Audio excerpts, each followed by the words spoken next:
بسم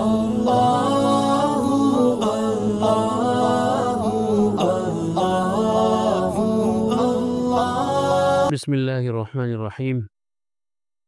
چغلی کرنے اور پیشاب سے نہ بچنے سے عذاب قبر ہوتا ہے۔ یہ دونوں ہی گناہ ایسے ہیں کہ جن کے بارے میں آخرت کا عذاب تو اپنی جگہ ہے، لیکن برزخ کا عذاب، قبر کا عذاب بھی ایسے لوگوں کو ہوتا ہے جو ان دو گناہوں میں مبتلا رہتے ہیں، ایک تو چغلی کرنا اور دوسرے پیشاب کی چھینٹوں سے نہ بچنا۔ دنیا اور آخرت کے درمیان کا ایک مرحلہ اس کو بولتے ہیں عالم برزخ، اور وہ قبر بھی اسی کا حصہ ہے، عالم برزخ کا۔ چغلی کرنے کے بارے میں تو ویسے بھی سخت وعید ہے کہ لا يدخل الجنت قطات، چغل خور جنت میں داخل ہی نہیں ہوگا۔ لا يدخل الجنت نمام، یہ بھی آیا ہے اس کے بارے میں۔ اس طرح کی باتیں اور بھی ہیں جس سے ہمیں پتہ چلتا ہے کہ چغلی کرنا گناہ عظیم ہے، گناہ کبیرہ ہے۔ حتیٰ کہ اگر روزہ دار روزہ رکھنے کی حالت میں یہ عمل کرتا ہے تو نبی اکرم صلی اللہ علیہ وسلم نے ارشاد فرمایا کہ پھر اس کے روزہ رکھنے کا کوئی فائدہ نہیں۔ روزہ تو رکھوائے اسی لیے گیا تھا تاکہ تمہارے اندر تقویٰ پیدا ہو، پرہیزگاری پیدا ہو۔ آپ روزہ رکھ کر پھر چغلیاں کر رہے ہیں۔ تو یہاں پر بتایا گیا ہے کہ یہ عذاب جو چغلی کرنے والوں کو ہوگا یہ قبر ہی سے شروع ہو جاتا ہے، اس لیے اس گناہ عظیم سے بچنا چاہیے۔ حضرت ابن عباس رضی اللہ عنہما سے روایت ہے کہ رسول اکرم صلی اللہ علیہ وسلم کا 2 قبروں پر گزر ہوا، آپ نے ارشاد فرمایا کہ ان کو عذاب قبر ہو رہا ہے، اور کسی بڑے مشکل کام کے سبب عذاب نہیں ہو رہا، بلکہ ایسی معمولی باتوں پر جن سے بچ سکتے تھے۔ چغلی سے بچنا کوئی ایسا بڑا مشکل کام نہیں ہے۔ کہیں چغلی ہو رہی ہے تو آپ وہاں نہ بیٹھیں، وہاں سے اٹھ جائیں، یا کسی کی بات ہی کیوں کریں؟ 4 آدمی بیٹھے ہیں تو اپنی اپنی باتیں کرنی چاہیے، 5ویں آدمی یہ بات کیوں کر رہا ہے جو یہاں موجود نہیں ہے؟ تو بچنا چاہے تو آدمی بچ سکتا ہے، اور بچنے والے بچے ہیں ہر دور اور زمانے میں۔ حضرت امام بخاری رحمۃ اللہ علیہ، جن کی بخاری شریف دنیا میں مشہور ہے، ان کے بارے میں آتا ہے کہ جب سے میں نے سنا تھا کہ چغلی کرنا گناہ ہے، حرام ہے، اس وقت سے میں نے کبھی کسی کی چغلی نہیں کی۔ کتنی احتیاط کی بات ہے۔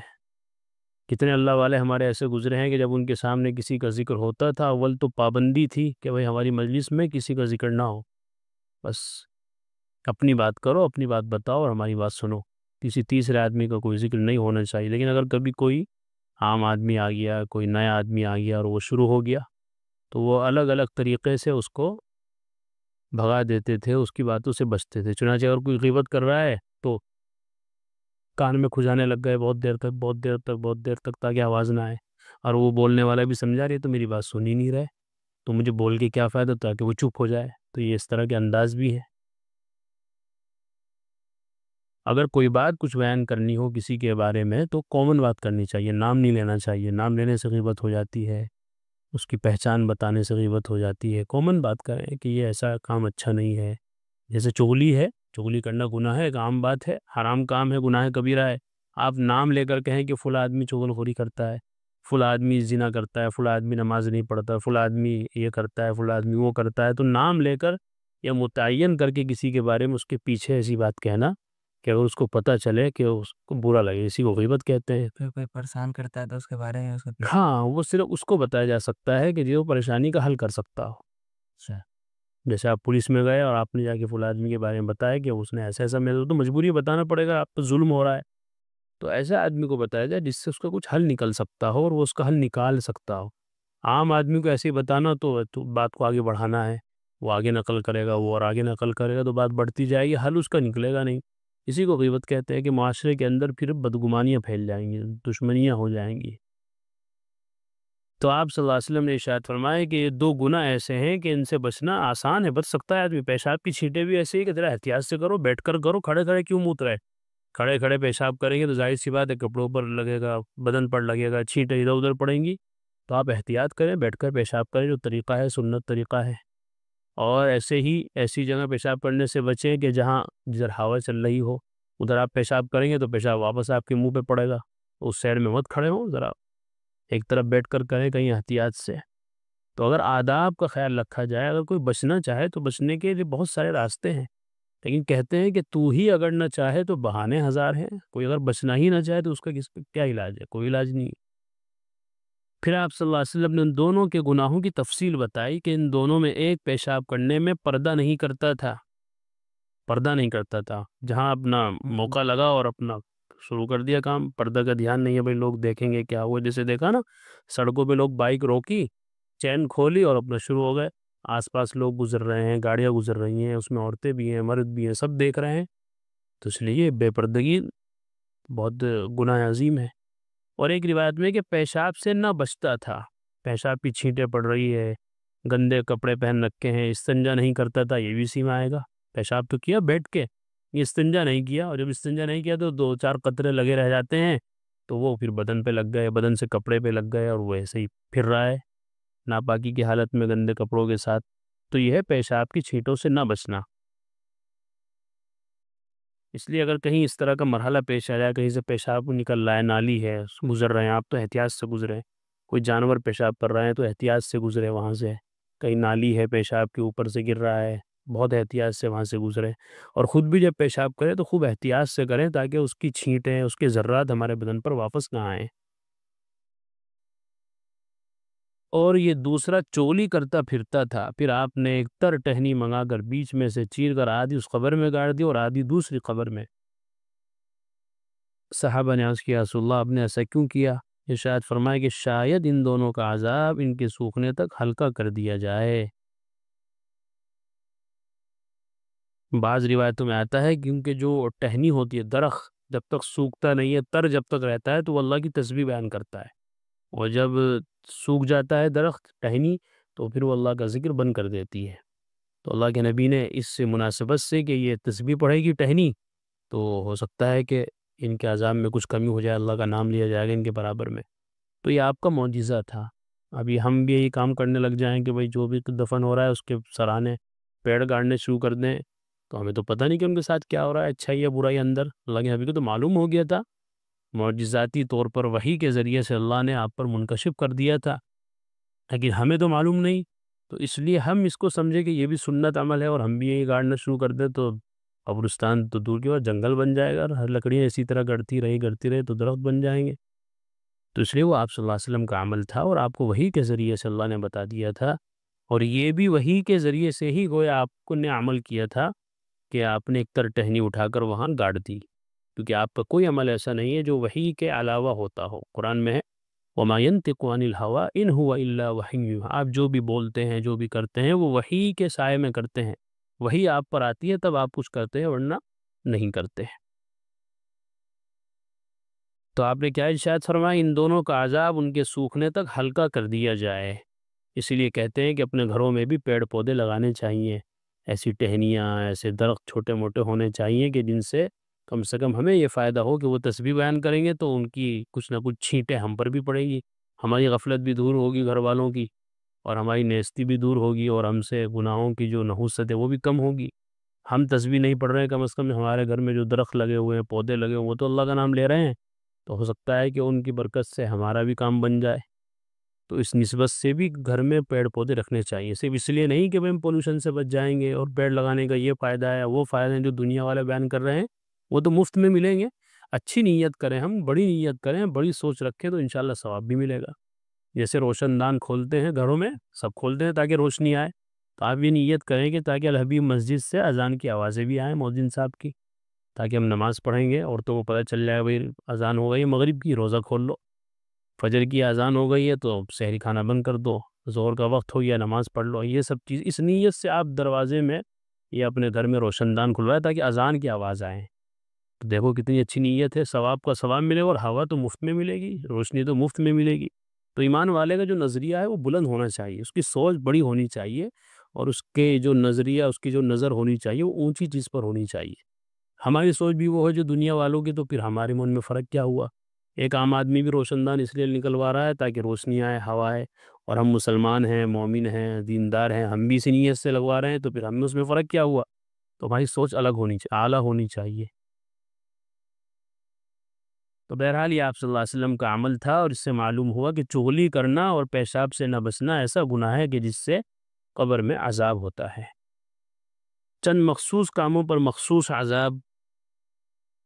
بخاری شریف میں ایک طویل روایت ہے جس میں رسول اللہ صلی اللہ علیہ وسلم کا ایک خواب روایت کیا گیا ہے، جس میں عالم برزخ کے خاص عذابوں کا ذکر ہے۔ آپ نے فرمایا کہ میں نے آج رات خواب دیکھا کہ 2 شخص میرے پاس آئے اور میرا ہاتھ پکڑ کر مجھ کو ایک مقدس زمین کی طرف لے چلے۔ دیکھتا کیا ہوں کہ ایک شخص بیٹھا ہوا ہے اور دوسرا کھڑا ہے اور اس کے ہاتھ میں لوہے کا زنبور ہے۔ اس بیٹھے ہوئے شخص کے کلے کو اس سے چیر رہا ہے، یہاں تک کہ گدی تک جا پہنچتا ہے۔ پھر دوسرے کلے کے ساتھ بھی یہی معاملہ کرتا ہے اور پہلا کلہ اس کا درست ہو جاتا ہے، یہاں لے کے اندر سے پھاڑتا جا رہا ہے پیچھے تک، نیچے تک۔ ابھی ایک پھاڑا پھر دوسرے میں لگایا تو اتنا دوسرا پھاڑ ہی رہا تھا کہ دوسرا پھر دوبارہ ٹھیک ہو گیا، اور پھر اس پہلے کلے کے ساتھ ایسا ہی کرتا ہے۔ میں نے پوچھا یہ کیا بات ہے؟ وہ دونوں شخص بولے آگے چلو۔ ہم آگے چلے، یہاں تک کہ ایک ایسے شخص پر گزر ہوا جو لیٹا ہوا ہے اور اس کے سر پر ایک شخص بھاری پتھر لیے کھڑا ہے۔ یہ کھڑا ہوا شخص اس پتھر سے اس لیٹے ہوئے شخص کا سر نہایت زور سے پھوڑتا ہے۔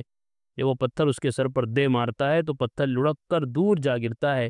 جب وہ اس کو اٹھانے کے لیے جاتا ہے تو ابھی تک لوٹ کر اس کے پاس آنے نہیں پاتا کہ اس کا سر جیسا تھا ویسا ہی ہو جاتا ہے، یعنی بار بار وہی عذاب دیا جاتا ہے۔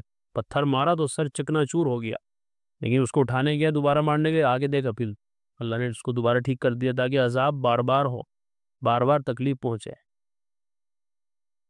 اور پھر اس کو اسی طرح پھوڑتا ہے۔ میں نے پوچھا یہ کیا ہے؟ وہ دونوں بولے آگے چلو، یہاں تک کہ ہم ایک غار پر پہنچے جو مثل تنور کے تھی اور اوپر سے تنگ تھی، نیچے سے فراخ کشادہ۔ اس میں آگ جل رہی تھی اور اس میں بہت سے ننگے مرد اور عورتیں بھرے ہوئے تھے۔ جس وقت وہ آگ اوپر کو اٹھتی تو اس کے ساتھ وہ سب اوپر کو اٹھ آتے تھے، یہاں تک کہ قریب تھے کہ نکل جاتے۔ پھر جس وقت آگ بیٹھتی تو وہ بھی سب نیچے چلے جاتے۔ میں نے پوچھا یہ کیا ہے؟ وہ دونوں بولے آگے چلو۔ ہم آگے چلے، یہاں تک کہ خون کی نہر پر پہنچے۔ اس کے بیچ میں ایک شخص کھڑا ہے اور نہر کے کنارے پر ایک شخص ہے جس کے سامنے بہت سے پتھر پڑے ہیں۔ وہ نہر کے اندر والا شخص نہر کے کنارے کی طرف آتا ہے۔ جس وقت وہ نکلنا چاہتا ہے، یہ کنارے والا شخص اس کے منہ پر پتھر اس زور سے مارتا ہے کہ وہ پھر اپنی پہلی جگہ پر جا پہنچتا ہے، پھر دوبارہ نہر میں چلا جاتا ہے۔ پھر جب بھی وہ کنارے کی طرف آنا چاہتا ہے اسی طرح پتھر مار کر ہٹا دیتا ہے۔ میں نے پوچھا یہ کیا ہے؟ وہ دونوں بولے آگے چلو۔ ہم آگے چلے، یہاں تک کہ ایک ہرے بھرے باغ میں پہنچے۔ اس میں ایک بڑا درخت ہے اور اس کے نیچے ایک بوڑھا آدمی اور بچے ہیں۔ اس درخت کے قریب ایک اور شخص بیٹھا ہوا ہے اور اس کے سامنے آگ جل رہی ہے جیسے وہ دھونک رہا ہے۔ پھر وہ دونوں مجھ کو چڑھا کر درخت کے اوپر لے گئے۔ وہاں ایک گھر درخت کے بیچ میں نہایت عمدہ تھا، اس میں مجھے داخل کر دیا۔ میں نے اس گھر سے جا کر دیکھا، اس میں بہت سے مرد، بوڑھے، جوان، عورتیں اور بچے تھے۔ پھر اس سے باہر لا کر اور اوپر لے گئے اور وہاں ایک گھر پہلے گھر سے بھی عمدہ تھا، اس میں لے گئے۔ اس میں بوڑھے اور جوان تھے۔ میں نے ان دونوں شخصوں سے کہا کہ تم نے مجھ کو تمام رات پھر آیا، اب بتاؤ کہ یہ سب کیا اسرار تھے، یعنی کیا راز تھے؟ انہوں نے کہا کہ وہ جو تم نے دیکھا جس کے کلے چیرے جاتے تھے وہ سب جھوٹا ہے، یہ جھوٹی باتیں بیان کرتا تھا اور وہ باتیں جہان میں مشہور ہو جاتی تھی، یعنی اتنا بڑا جھوٹا ہے کہ اس کی باتوں کو لوگ سچ سمجھ بیٹھے، اتنا جھوٹ بولتا ہے، اتنی محنت سے اتنے بنا کر باتوں کو کہ لوگ اس کی جھوٹی باتوں کو بھی سچا سمجھتے ہیں۔ اس کے ساتھ قیامت تک یوں ہی ہوتا رہے گا۔ اور جس شخص کا سر پھوڑے ہوئے دیکھا وہ شخص ہے کہ اللہ تعالیٰ نے اس کو علم قرآن دیا، رات کو اس سے غافل ہو کر سو رہا تھا اور دن کو اس پر عمل نہ کیا، قیامت تک اس کے ساتھ یہی معاملہ رہے گا۔ اور جن کو تم نے آگ کی غار میں دیکھا وہ زنا کرنے والے لوگ ہیں، اور جن کو خون کی نہر میں دیکھا وہ سود کھانے والے ہیں۔ اور درخت کے نیچے جو بوڑھے شخص تھے وہ حضرت ابراہیم علیہ السلام تھے، اور ان کے ارد گرد جو بچے تھے وہ لوگوں کی نابالغ اولاد ہیں، اور جو آگ دھونک رہا تھا وہ مالک کے داروغہ دوزخ کا ہے، مالک دوزخ کا داروغہ، جہنم کا داروغہ۔ اور پہلا گھر جس میں آپ داخل ہوئے وہ عام مسلمانوں کا ہے، اور دوسرا گھر شہیدوں کا ہے، اور میں جبرائیل ہوں اور یہ میکائیل ہے۔ پھر بولے سر اوپر اٹھاؤ۔ میں نے سر اٹھایا تو میرے اوپر ایک سفید بادل نظر آیا۔ بولے کہ یہ تمہارا گھر ہے۔ میں نے کہا کہ مجھے چھوڑ دو، میں اپنے گھر میں داخل ہو جاؤں۔ بولے ابھی تمہاری عمر باقی ہے، پوری نہیں ہوئی، اگر پوری ہو چکی ہوتی تو ابھی چلے جاتے۔ یہ مشکوٰۃ شریف کی روایت ہے۔ فائدہ جاننا چاہیے کہ انبیاء کا خواب وحی ہوتا ہے، یہ تمام واقعے سچے ہیں۔ اس حدیث سے کئی چیزوں کا حال معلوم ہوا۔ اول جھوٹ کا کہ کیسی سخت سزا ہے، دوسرے عالم بے عمل کا، تیسرے زنا کا، چوتھے سود کا۔ خدا سب مسلمانوں کو ان کاموں سے محفوظ رکھے۔ واقعی بڑی خطرے کی بات ہے اور بڑے خوف اور گھبراہٹ پیدا کرنے والی چیزیں ہیں۔ وہی آدمی بچ سکتا ہے جو بچنا چاہے اور اللہ جس کو بچانا چاہے۔ وآخر دعوانا الحمدللہ۔ قرآن کریم میں اللہ تعالیٰ فرماتے ہیں الا بذکر اللہ تطمئن القلوب، کہ کہ سن لو، اچھے سے سمجھ لو، اللہ تعالیٰ کے ذکر ہی سے دلوں کو اطمینان نصیب ہوتا ہے۔ یعنی اللہ تعالیٰ کے جو انعامات و احسانات و اس کی نوازشیں ہم پر ہیں، اگر ہم ان کو یاد کریں گے تو ہمارے بے قرار دل کو قرار آ جائے گا، سکون مل جائے گا۔